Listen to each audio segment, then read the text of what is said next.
Maulana, how can we manage our ego? Please advise us. Ego کوئی بری چیز نہیں ہے. ایگو سے تو آدمی کے اندر اسٹیبلٹی آتی ہے اور ڈٹرمنیشن آتا ہے.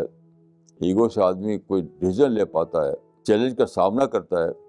سب ایگوئسٹ تو ہوتا ہے. دیکھیے ایگو کب برا ہے؟ جب ایگو سے آپ کے اندر پرائڈ آ جائے. پرائڈ, اپنے کو پرائڈ سے بچائیے تو پھر ایگو تو پھر بلیسنگ ہی بلیسنگ ہے.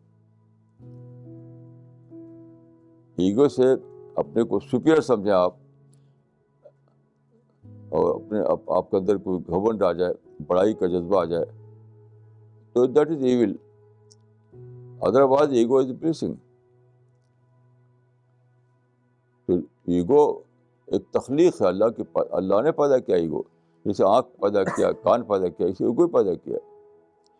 ایگو کوئی الگ سے نہیں آ گئی ہے, خود اللہ تعالیٰ کا کریشن ہے.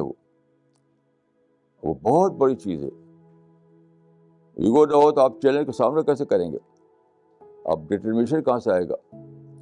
آپ کو ڈیسیژن کیسے لیں گے؟ لیکن ایگو میں اگر یہ شامل ہو جائے, یعنی سپیریورٹی کمپلیکس آ جائے, تو وہ برا ہے. اس سے اپنے کو بچائیے.